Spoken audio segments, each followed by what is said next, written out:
பார்லிமெண்ட்டுக்குள்ளே என்னாலேயோ இல்லைனா உங்களாலேயோ போய் வந்து கேள்வியெல்லாம் கேட்க முடியாது, போய் அதுக்குள்ளே என்ட்ரி ஆக முடியாது. ஏன்னா நாமெல்லாம் வந்து மக்களால் தேர்ந்தெடுக்கப்பட்டவங்க கிடையாது. அப்படி தேர்ந்தெடுக்கப்பட்டவங்க எம்பியாக இருக்கிறவங்க அதுக்குள்ளே போகலாம், பார்லிமெண்ட்டுக்குள்ளே போகலாம், அரசுக்கிட்ட கேள்வியெல்லாம் கேட்கலாம். அதாவது நம்ம அரசு எடுத்த சில முடிவுகள் சரியில்லை அப்படின்னா வந்து அதை கேள்வி கேட்கலாமே. ஆளும் கட்சியை சேர்ந்த எந்த எம்பியும் அந்த மாதிரி கேள்வியெல்லாம் எழுப்ப மாட்டாங்க. ஆப்போசிஷனில் இருக்கிறவங்க தான் அந்த கேள்வியை எழுப்பணும். அதுக்காக நமக்கு இருக்கிற ஒருத்தர் தான் வந்து ராகுல் Gandhi, LOP, leader of opposition. அவரை வந்து 2 நாளாக பார்லிமெண்ட்டில் பேசவே விடல. அவர் கேட்ட ஒரு கேள்விக்கு இவங்களால் பதில் சொல்ல முடியல. ஸ்பீக்கர்லேருந்து அமித்ஷா, மோடி அப்படின்னு ராஜ்நாத் சிங் இவங்க எல்லாருமே அப்படியே துடிக்கிறாங்க. ராகுல் காந்தி எழுந்தவுடனே அவங்களுக்கெல்லாம் நடுக்கம் வந்துடுது. அப்படி என்ன தான் இவங்க செஞ்சுருக்காங்க அப்படின்னு தெரியல. ராகுல் காந்தியை இவங்க பேச விடலை, பேசினாலே வந்து இவங்களுக்கு வந்து நடுக்கம் வருது அப்படின்னா 2019 2022 வரைக்கும் இந்தியாவுடைய ஆர்மி சீஃபாக இருந்த முகுந்த் நரவானே அவர் வந்து ஒரு புத்தகம் எழுதியிருந்தார், 4 Stars of Destiny அப்படின்ற ஒரு புத்தகம் எழுதியிருந்தார். அந்த புத்தகத்தை இப்போ இவங்க வெளியில் ரிலீஸ் பண்ண விடலை. அமேசானில் அதுக்கு புக்கிங்கெல்லாம் ஆரம்பிச்சிடுச்சு. ஆனால் அந்த புக்கை ரிலீஸ் பண்ண விடலை. அதுக்கு காரணம் வந்து சில உண்மைகளை முகுந்த் நரவானே அந்த புத்தகத்தில் எழுதினது தான். அதில் சில பாகங்கள் வந்து கேரவன் அப்படின்ற ஒரு மேகசினில் வந்திருக்கு. அந்த மேகசினில் வந்த பாகங்கள் என்ன அப்படின்னா வந்து 2020 இந்தியா சைனா பார்டரில் வந்து, அதாவது கைலாஷ் ரேஞ்ச் அப்படின்னு சொல்லுவாங்க, அந்த இடத்துல வந்து சைனீஸ் ராணுவம் வந்து இந்தியா பார்டருக்குள்ளே எப்படி நெருங்கி வந்துக்கிட்டே இருக்குது. கிட்டத்தட்ட 3 கிலோமீட்டர் வரைக்கும் நெருங்கிட்டாங்க. அந்த நேரத்தில் இவருக்கு என்ன பண்ணுறது அப்படின்னு தெரியாமல் நம்ம ஆர்மி சீஃப் வந்து ராஜ்நாத் சிங்குக்கு ஃபோன் பண்ணியிருக்கிறார். என்னங்க இந்த மாதிரி அவங்க உள்ளே வந்துக்கிட்டு இருக்காங்க, என்ன பண்ணலாம் அப்படின்னு ஃபோன் பண்ணியிருக்காரு.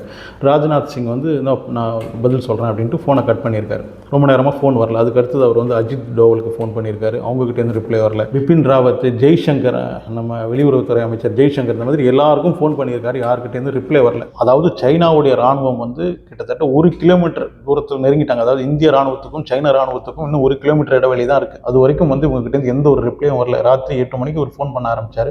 10:30 மணிக்கு கடைசியாக ஒரு ஃபோன் ஒன்று வருது. ராஜ்நாத் சிங் வந்து ஃபோன் பண்ணுறாரு. நான் மோடி கிட்ட பேசிட்டு அவர் என்ன சொல்கிறாருன்னா, நீங்கள் என்ன சரின்னு தோணுதோ அந்த முடிவை எடுத்துக்கங்க அப்படின்னு சொல்லிட்டு அவர் ஃபோனை வச்சுட்டார். அவன் நரவானிக்கு வந்து ஒன்றும் புரியல. ஒருவேளை நம்ம தாக்குதல் ஆரம்பிச்சிட்டோன்னா அது போரா மாறிடுமே, அதுக்கு வந்து இந்திய ராணுவம் எல்லாம் தயாராக இருக்காங்களா, உலக நாடுகள்லாம் வந்து இந்த போரை பற்றி என்ன பேசுவாங்க, ஏன்னா வந்து இந்தியா சைனா போர் அப்படின்றது இப்படி இருக்கும் அப்படின்னு தெரியும் இல்லையா. ஸோ இவர் மனசில் அதெல்லாம் ஓடிக்கிட்டு இருந்திருக்கு. சரி என்னதான் நடக்கும்னு பார்க்கலாம் அப்படின்ட்டு முகுந்த் நரவானே என்ன பண்ணியிருக்காருன்னா, இந்திய ராணுவத்தையும் வந்து சைனா ராணுவத்துக்கு நெருக்கி கொண்டு போயிருக்கிறாரு. அவங்க பக்கத்திலே கொண்டு போய் நிறுத்தி இருக்கிறார். சைனாவுக்கும் சரி இந்தியா போருக்கு ரெடி ஆயிடுச்சு போல இருக்கு அப்படின்ற ஒரு பயத்தில் வந்து அவங்க பின்வாங்கி இருக்கிறாங்க. இதுதான் நடந்திருக்கு. இவருடைய அந்த முடிவு வந்து சரியாக இருந்தது அப்படின்னு அந்த புத்தகத்தில் அவர் எழுதியிருக்காரு. அவ்வளோதான். இதுதான் வந்து இவங்களுக்கு ஒரு பெரிய பிரச்சனையாக இருக்குது. இதையே ராகுல் காந்தியை வந்து இவங்க பேச விடலை அப்படின்னா எந்த ஒரு முடிவும் வந்து நம்ம நாட்டை பொறுத்த வரைக்கும் நரேந்திர மோடி தான் எடுப்பார் அப்படின்ற ஒரு பிம்பத்தை இவங்க கிரியேட் பண்ணி வச்சுருக்கிறாங்க இல்லையா. பாகிஸ்தான் பாலாகோட்டில் இருக்கிற மிலிட்ரி முகாமில் இந்தியா வந்து தாக்குதல் நடத்திச்சு இல்லையா, அதுக்கு காரணமே நான் தான் அப்படின்னு நரேந்திர மோடி சொன்னார். ஞாபகம் இருக்கா?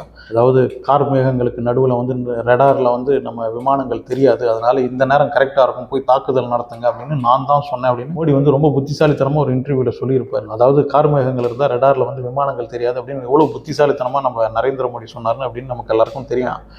அதாவது மேகங்கள் இருந்தால் ஃபோனில் சிக்னல் வராது அப்படின்ற மாதிரி அவர் சொல்லியிருக்காரு. கார் மேகங்களுக்கும் ரெடாருக்கும் எந்த சம்மந்தமும் கிடையாது. ரெடார்லாம் வந்து ரேடியோ வேவ்ஸில் ஒர்க் பண்ணுது அப்படின்றதெல்லாம் அவருக்கு தெரியாமல் என்னமோ பேசியிருக்கிறார். நான் தான் என்னால் தான் இதெல்லாம் நடந்தது அப்படின்னு சொல்லணும் இல்லையா, அதுக்காக அந்த மாதிரி சொல்லியிருந்தார். அந்த புக்கில் வந்து மோடி சொன்னதுனால தான் நான் போய் அட்டாக் பண்ணேன் அப்படின்னு சொல்லியிருந்தா மோடிக்கு பிடிச்சிருக்கும். ஆனால் நீயே முடிவெடுத்துக்கோ அப்படின்னு மோடி சொல்லிட்டாரு அப்படின்றது வந்து மோடியை பொறுத்த வரைக்கும் எவ்வளோ அவமானமான ஒரு செயல் இல்லையா. மோடி பக்தர்களுக்கெல்லாம் வந்து அது பிடிக்குமா? அது எப்படி மோடி அப்படிலாம் சொல்லுவாரா? மோடிக்கு தான் எல்லாமே தெரியுமே, உலகத்தில் என்னென்ன பண்ணணும் அப்படின்றதெல்லாம். இந்த உலகத்தில் மோடிக்கு தெரியாத விஷயம் என்ன இருக்குது? இதில் இந்த புக்கில் இவர் என்ன சொல்லியிருக்காருன்னா, நான் எல்லாருக்குமே ஃபோன் பண்ணேன், ஆனால் யாருமே வந்து ரிப்ளை பண்ணல, கடைசியில் நரேந்திர மோடியை என்னையே முடிவெடுக்க சொன்னார் அப்படின்னு அந்த புக்கில் சொல்லியிருந்தார் இல்லையா. அதனால தான் வந்து இவங்களுக்கெல்லாம் அது ஜீரணிக்கலை.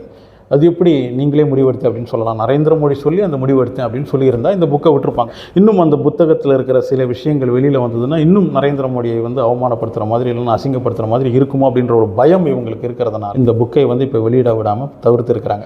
பார்டரை பொறுத்த வரைக்கும் சில இடங்கள்லாம் வந்து சைனா எடுத்துக்கிச்சு, ஆனால் வந்து இதை பற்றி எதுவும் பேசாமல் இருக்காங்க அப்படின்னு ராகுல் காந்தி அப்போலேருந்து சொல்லிகிட்டு இருக்காரு. இப்போது இந்த புத்தகத்தில் இருக்கிற சில விஷயங்கள்லாம் வெளியில் வந்தால் அது உண்மையா இல்லையா அப்படின்னு தெரிஞ்சிடும். ஏன்னா நம்ம நரேந்திர மோடி என்ன சொல்லியிருக்காரு, இந்தியாவுடைய 1 இன்ச் இடம் கூட நாங்களாம் எடுத்துக்கல அப்படின்லாம் சொல்கிறார் இல்லையா, அதெல்லாம் உண்மையா இல்லையா அப்படின்றதெல்லாம் இந்த புத்தகம் வெளியில் வந்தால் தெரிஞ்சிடும் அப்படின்ற பயத்தில் தான் இப்போ வந்து ராகுல் காந்தியை பேச விடாமல் இவங்க தடுத்துக்கிட்டு இருக்காங்க. நாம் போய் கேட்க முடியுமா பார்லிமெண்ட்டில்? அவர் தான் கேட்டாகணும். ஆனால் அவரையும் கேட்க விட மாட்டாங்களே. இவங்க என்ன சொல்கிறாங்கன்னா, வெளிவராத ஒரு புத்தகத்தில் இருக்கிற விஷயத்தெல்லாம் ஏன் நீங்கள் பார்லிமெண்ட்டில் பேசுகிறீங்க அப்படின்னு இவங்க கேட்குறாங்க. இந்த புத்தகத்தில் இருக்கிற சில பாகங்கள் வெளிவந்திருக்கு அந்த கேரவன் மேகசினில். அதை தான் வந்து அதை காரணமாக வச்சு தான் ராகுல் காந்தி பேசுகிறாரு. அது வெளிவந்த நியூஸ் தானே, அதை பற்றி பேசலாமே. ஆனால் அதுவும் இவங்க பேசக்கூடாது அப்படின்றாங்க.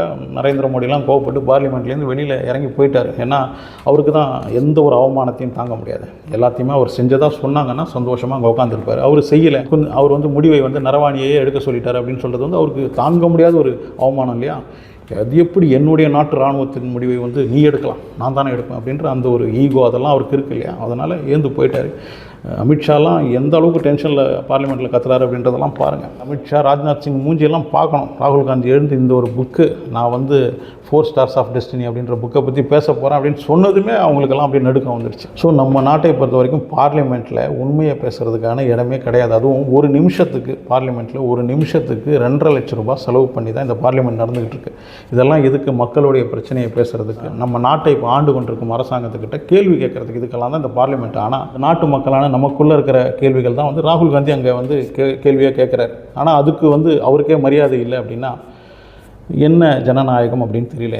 ஓட்டு போட்ட எனக்கு உண்மை என்ன அப்படின்னு தெரிஞ்சுக்கணும்னு ஆசை இருக்குது. ஆனால் என்னால் அதை வந்து கேட்க முடியாது. எனக்கு பதிலாக ராகுல் காந்தி வந்து பார்லிமெண்ட்டில் வந்து கேட்குறாரு. ஆனால் அவரையும் வந்து பேச விடாமல் உட்கார வச்சுக்கிட்டு இருக்கீங்க. அப்படி இல்லைன்னா நீங்கள் எழுந்து போயிடுறீங்க. இந்தியாவுடைய ஆர்மி சீஃப் முகுந்த் நரவானி எழுதின அந்த புத்தகத்தை வந்து நீங்கள் வெளியிடணும். என்ன தான் நடந்திருக்கு அப்படின்றத மக்கள் கண்டிப்பாக தெரிஞ்சே ஆகணும். அதுக்கு பேர் தான் ஜனநாயகம். ஜனநாயக நாட்டில் ஜனங்க கேட்குற கேள்விக்கு நீங்கள் பதில் சொல்லி தான் ஆகணும். உங்களுடைய கருத்து என்ன அப்படின்றத கமெண்டில் வந்து சொல்லுங்கள். அரசுடன் சேனலை சப்ஸ்கிரைப் பண்ணி வச்சுக்கோங்க. லைக் பண்ணவும் மறந்துடாதீங்க.